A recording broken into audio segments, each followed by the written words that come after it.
Le prophète Eli Pada, disparu depuis le 31 décembre 2023. Je vais vous présenter une vidéo de Camille Makosso où il a eu à dévoiler la véritable raison pour laquelle ce monsieur a été incarcéré. Les rumeurs ont dévoilé que ce monsieur a été incarcéré par la police et puis jeté à la maca.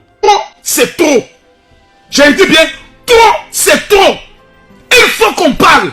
Les gens parlent dans les salons. Les pasteurs sont en train de s'appeler entre eux. Allô, mon gars, tu as appris, vous êtes des lâches. Vous êtes des lâches. Nous sommes 7 millions de chrétiens évangéliques dans ce pays. Mais vous êtes des lâches. Personne n'a envie de parler. Personne n'a envie de dire la vérité. On dit le prophète Eli Pada est actuellement à la maca.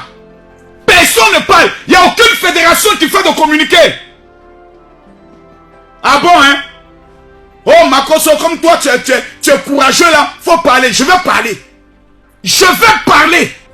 J'ai vu depuis hier un communiqué de l'église du pasteur Eli Pada. Ça m'a d'abord interpellé. Ça m'a d'abord interpellé parce que tout simplement, je me suis dit, il y a quelque chose qui ne va pas. Je vous montre rapidement le communiqué. Rapidement. Je vous montre rapidement le communiqué. Écoutez bien. Sur la page officielle du prophète Eli Pada. Écoutez bien. Écoutez, hein. Il y a des choses dans ce communiqué que j'ai fait ressortir. Et j'aimerais demander, s'il vous plaît, n'ayons pas peur. Taguons la direction générale de la police. Taguons la direction générale de la police. Pardonnez, n'ayez pas peur. Taguez, écrivez direction générale de la police. Je suis en Côte d'Ivoire et puis je fais la vidéo. Si on doit m'arrêter, qu'on m'arrête en Côte d'Ivoire. Dans la vie, là, un jour, on meurt pour quelque chose. Vous avez peur de quoi? Taguez la direction générale de la police, s'il vous plaît. Et pas peur. N'ayez pas peur. Même Jésus est mort. Vous avez peur de quoi? Si dans un pays, on ne peut plus parler à son président, c'est que nous ne sommes plus dans un état sérieux. Vous avez peur de quoi? Il y a un pasteur qui a été arrêté dans son église. Encore, on nous dit, Eli Pada a disparu. Après, on nous dit non, il a la DST. Après, on dit non, il a la maca. Aujourd'hui, là, on va se parler. J'aimerais vous dire une chose. Quand Camille Makosso parle, voici la Bible avec laquelle j'ai été en prison. Voici la Bible avec laquelle moi, Camille Makosso, j'ai été en prison pendant 15 mois. Eli Pada, le prophète, je l'appelle avec son titre, n'est pas un inconnu pour moi. Ça, c'est l'information que je donne à ses fidèles. Parce que certains fidèles, quand ils sont avec leur papa, ils pensent que leur papa et moi, là, on est en guerre. On n'est pas en guerre. On se connaît. Mais ce soir, je vais dire la vérité. Et les pasteurs doivent m'écouter. Vous pouvez ne pas m'aimer. Moi, vous pouvez ne pas m'aimer. Souvenez-vous que lorsque le pasteur a été frappé, dans quelle ville? Va voir. La première personne qui s'est levée quand tout le monde commençait à se moquer de ce pasteur en disant, toi tu es pasteur, tu ne payes pas le loyer. La première personne qui s'est levée dans ce pays, c'est Camille Makosso, qui a dit, je ne peux pas accepter que dans ce pays-là, on frappe un pasteur. Et ce sont des musulmans qui viennent dire à la femme, ce que tu fais là, ce n'est pas bon. Je ne suis pas le meilleur. J'ai remis 1 million au pasteur. La femme, si je me tombe, je pense que je lui ai remis. Mathieu! Amène-moi ta tête ici, là. Je t'appelle, tu ne réponds pas bien, là. J'ai remis combien à la dame, là? 300 ou 400 000, si elle me trompe. La dame qui avait frappé le pasteur. 500 000, hein? 500 000. Ok. Je le fais pour un principe qui est simple. Il faut aimer l'homme d'abord. Le prophète Eli Pada, pour ceux qui ne le connaissent pas, est quelqu'un qui a donné beaucoup de révélations sur la Côte d'Ivoire. Beaucoup de révélations. Voici même l'une des révélations sur le président Henri Konan Bédié. Ici. Ça, c'est l'une des révélations. Le 12 août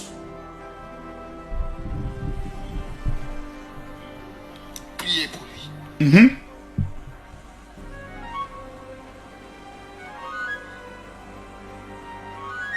Ça, c'était un programme où il demandait à ce qu'on prie pour le président Henri Konan Bédié parce qu'il voyait des choses. Il a aussi donné une prophétie sur Soro Kibafori Guillaume. Soro Guillaume, un pion essentiel dans le plan de Dieu. Je voudrais m'adresser ici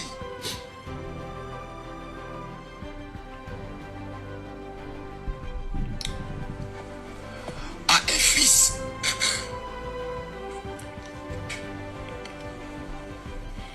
À un fils. Écoutez bien. Hein? Et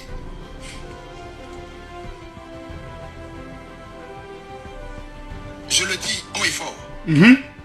Écoutez.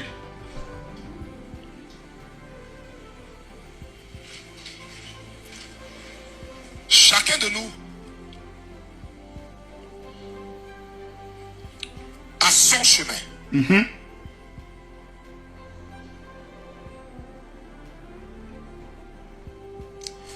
Chacun de nous a son chemin. C'était le 17 mars 2023. Tu avais choisi la mauvaise voie. Il parle à Soro Guillaume. Aujourd'hui, tu payes de tes erreurs. Aujourd'hui, tu payes de tes erreurs. Dieu n'en a pas encore fini avec toi. Dieu n'en a pas encore fini avec toi. Tu es un pion essentiel dans le plan de Dieu. Il parle de Soro Guillaume. Là, c'est la Je parle de Guillaume Kibafori Soro. Tu es un pion essentiel dans le plan de Dieu. Dieu n'en a pas fini avec toi.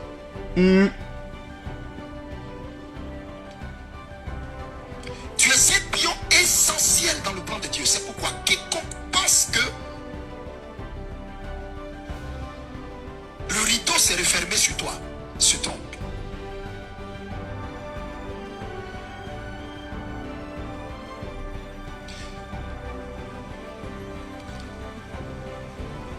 Tu devras te repentir. Donc, là, je vais aller un peu rapidement pour ne pas vous perdre le temps, mais aller dans le sens de quelque chose. Vous voyez? Beaucoup de personnes, souvent dans le milieu ecclésiastique, j'ai la chance, par la grâce de Dieu, excusez-moi s'il vous plaît, de porter quelque chose dans ce pays. Quand je parle toujours avec des éléments de preuve. Je vais vous montrer une image très importante avant que je ne continue.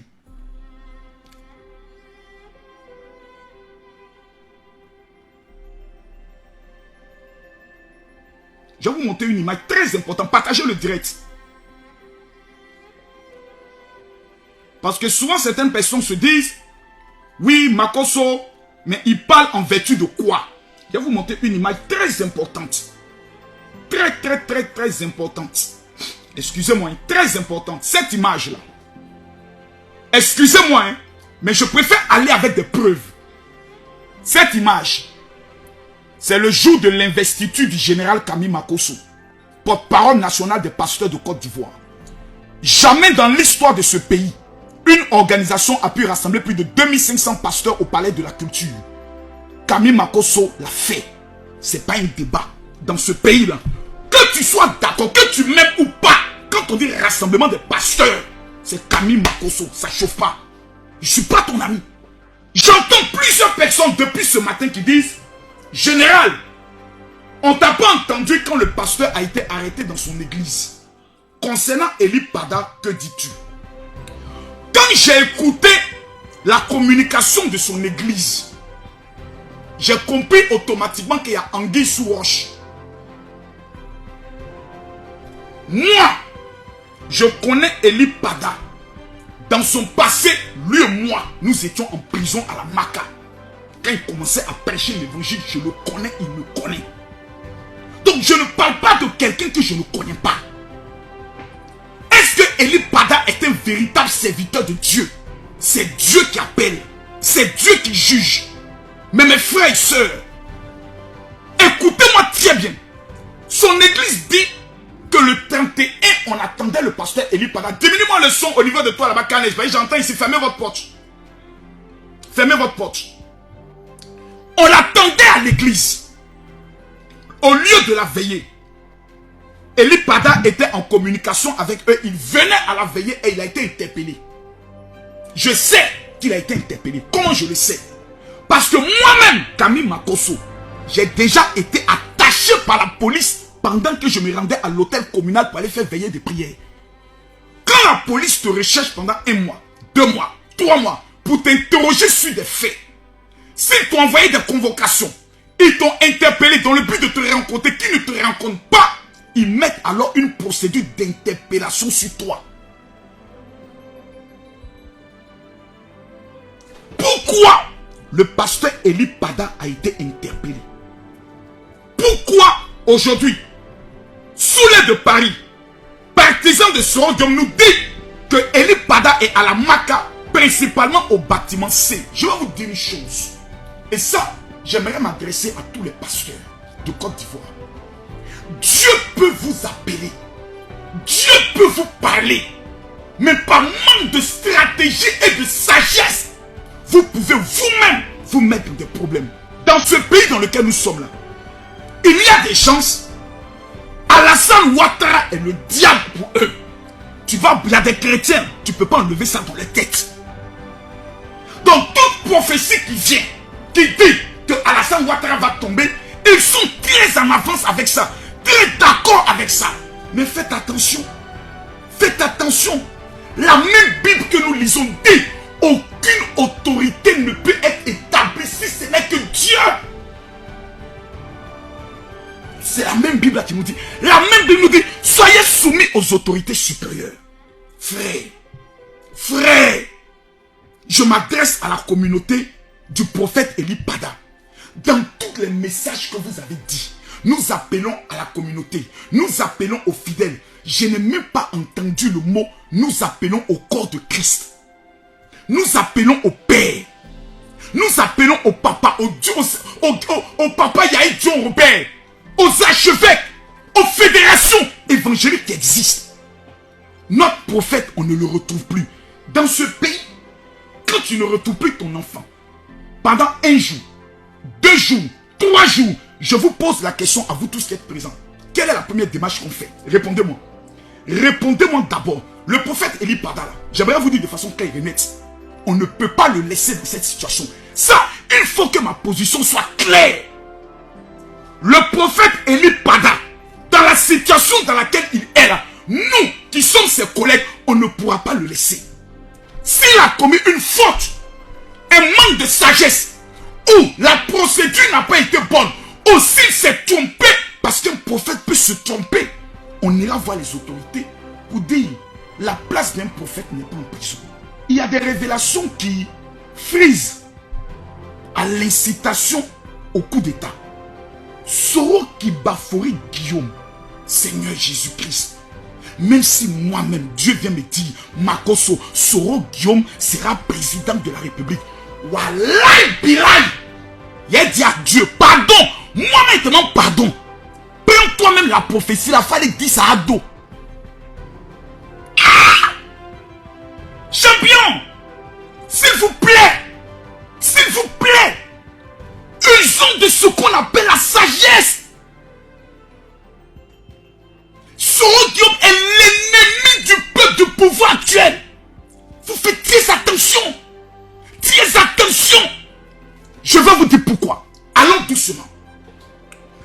Les pasteurs dans ce pays ont un passif avec le pouvoir qui est en place. Parce que nous sommes dans une affaire où personne n'a envie de dire la vérité. Quand tu dis la vérité, on dit: oh, c'est parce que Alassane Ouattara lui a donné de l'argent. Oh, Makosso c'est un vendu. Hey. Qui sont ceux qui ont blagué Gbagbo pour dire à Gbagbo que Dieu nous dit: les uns vont descendre du ciel pour combattre pour toi? C'est qui?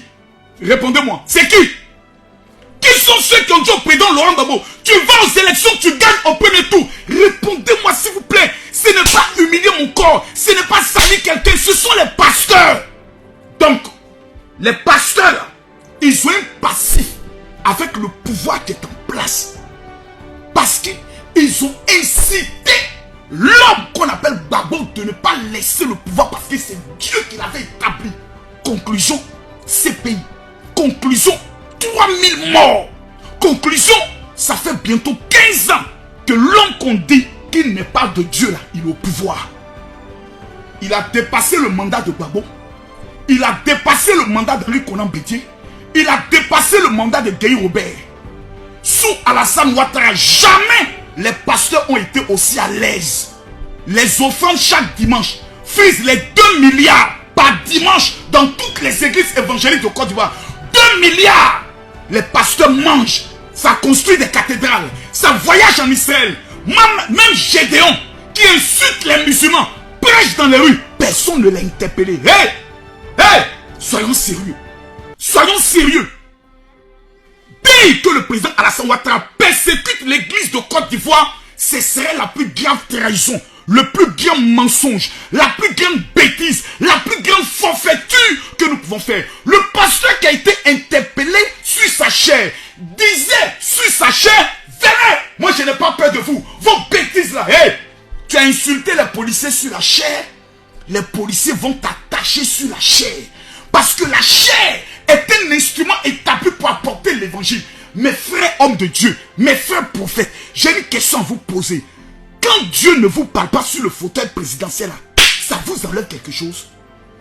Vous êtes obligé tout le temps d'avoir révélation sur le fauteuil présidentiel. Les fidèles qui sont dans nos églises, qui pleurent, qui souffrent, qui ne sont pas mariés, qui ne travaillent pas, Dieu ne peut pas nous parler de leur vie. Toutes les révélations que nous avons, c'est sur le fauteuil présidentiel. Le fauteuil du vieux là, ça vous a fait quoi? Le fauteuil du vieux là, ça vous a fait quoi? Que nous soyons d'accord ou pas, le président Alassane Ouattara, que ce soit par sa décision personnelle, que ce soit peut-être par une élection, ou que ce soit par la volonté de l'âge, il partira du pouvoir, que nous soyons d'accord ou pas. Ce n'est pas à nous d'être les instruments. La Côte d'Ivoire vient de loin. 3000 morts. Que tu sois pasteur, que tu sois évangéliste, tu poses une nation. Quelqu'un dit tu défends le pouvoir. Ok. Je te repose la question. Quelqu'un a dit tout à l'heure, Makosso, tu défends le pouvoir. Je vais vous reposer la question. Une question simple. Le pouvoir vient de Dieu ou du diable? Répondez-moi à cette question puis je continue. Je vous demande pardon. Répondez-moi à la question et puis je continue. Le pouvoir là, il vient de Dieu ou du diable? Répondez à la question. Parce que vous êtes des chrétiens, mais vous n'êtes pas encore intelligents. Vous êtes encore dans la brutisme. Et c'est vous les fidèles qui mettez toujours vos prophètes dans les problèmes. Je posais une question.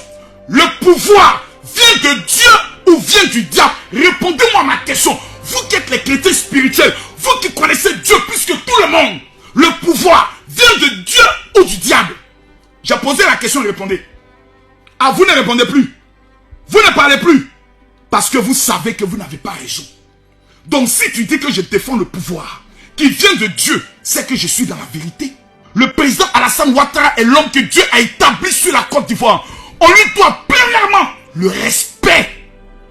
Deuxièmement, on doit prier pour lui. C'est une obligation que cela nous impose. Maintenant, dans le cas du prophète Élie, on va revenir maintenant dans le cas. Est-ce que le prophète Élie a tort? Est-ce qu'il a raison? On va aller pas à pas. Le prophète Élie, les pasteurs sont les chrétiens. Il n'y a pas plus hypocrite que les chrétiens. Vous êtes assis là.